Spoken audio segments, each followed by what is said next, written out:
నేను అలేఖ్య చిట్టిని మాట్లాడుతున్నాను. నేను తప్పు చేశాను. ఎవరినైతే ఇప్పటివరకు నేను తిట్టానో వాళ్ళందరినీ సారీ అడుగుతున్నాను.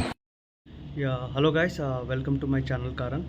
గత 3 days నుంచి ఈ అలేఖ్య చిట్టి పికిల్స్ ఆడియో లీక్స్ అనేది బాగా మన తెలుగు కమ్యూనిటీ యూట్యూబ్లో అయితే బాగా ట్రెండింగ్ అండ్ వైరల్ అవుతుంది. అయితే వీళ్ళ గురించి వీళ్ళ చిట్టి పికిల్స్ గురించి వీళ్ళ ఎప్పుడో ఒక 3-4 months బ్యాకే వీడియో చేద్దాం అనుకున్నాను.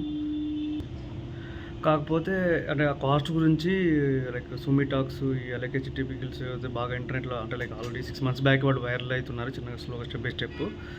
అయితే వాళ్ళ కాస్ట్ గురించి నేను ఒక వీడియో అయితే చేద్దాం అనుకున్నాను. అంత ఎక్స్పెన్సివ్గా ఉండడం కరెక్టా కాదా, కానీ ఒక పాయింట్ ఆఫ్లో అనిపించింది. ఇప్పుడు ఒక్కటే కాదు, ఇప్పుడు హైదరాబాద్లో చాలా ప్లేసెస్లో కూడా కాస్ట్ అనేది అక్కడ వర్త్ కాపోయినా కానీ వాళ్ళు ప్రైస్ పెంచి పెట్టుకున్నారు.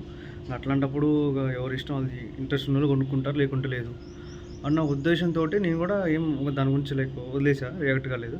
కానీ ఇప్పుడు ఎక్కడైతే వాళ్ళు ఒక అంటే కస్టమర్స్ని డిగ్రేడ్ చేసి మాట్లాడడం, తిట్టడం అయితే జరిగిందో, అప్పుడు వాళ్ళ గురించి అనేది బాగా ట్రెండింగ్ అయితే మొత్తం అందరూ వాళ్ళ గురించి వీడియోస్ అయితే చేస్తున్నారు. అట్లా కస్టమర్స్ని డిగ్రేడ్ చేయడం, తిట్టడం అనేది ఎంతవరకు కరెక్ట్ అని మేము అనుకుంటున్నాను. నాకు తెలిసినంతవరకు అయితే కస్టమర్స్ ఎవరైతే మీరు కస్టమర్స్ ఉన్నారో వాళ్ళకు ఇంట్రెస్ట్ ఉంటే కొంటారు.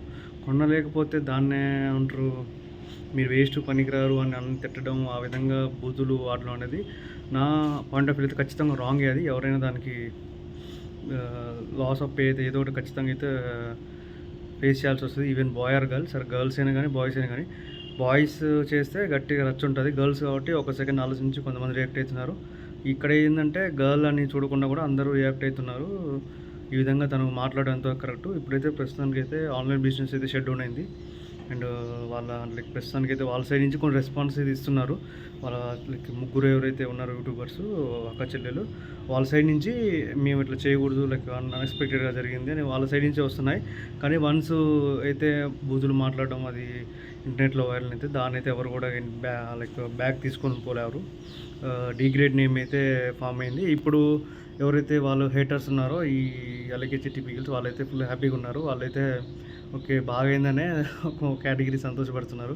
నాకు ఇది ఏందో అర్థం కావట్లేదు. అసలు సడన్గా ఈ పికిల్స్ బిజినెస్ గురించి డిస్కషన్ రావడం ఏంది, అసలు ఎంత హైప్ ఎందుకు క్రియేట్ అయింది యూట్యూబ్లో అని నేను షాక్ అయ్యా. నేను ఇంతకుముందు డిస్కస్ చేద్దాం అనుకుంటున్నాను కానీ కుదరలేదు. కానీ ఇప్పుడు కరెక్ట్ టైం అనిపించింది, అందుకే నేనైతే వీడియో చేయాలనుకుంటున్నాను అండ్ డిస్కస్ చేయాలనుకున్నాను.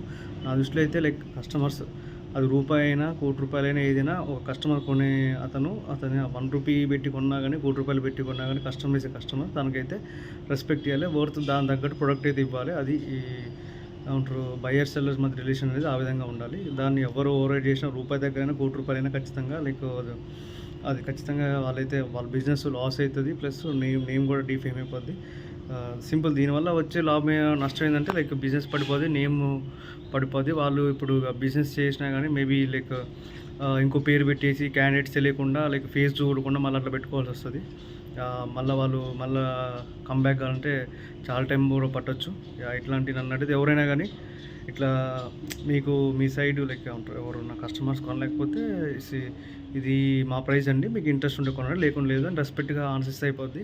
ఈ విధంగా చేయడం వల్ల అనవసరంగా రాద్ధాంతం చేసి ఎంత ఇబ్బంది, వాళ్ళు ఇబ్బంది పడ్డం, మీరు ఇబ్బంది పడ్డం నన్ను అడిగితే it's not a correct thing. ఇట్లాంటి మరిన్ని ఇంట్రెస్టింగ్, ఇది నా పాయింట్ ఆఫ్ వ్యూ. మరిన్ని ట్రెండింగ్ ఇంట్రెస్టింగ్ వీడియోస్ కోసం మా ఛానల్ కార్ని సబ్స్క్రైబ్ చేయండి. Thank you for watching.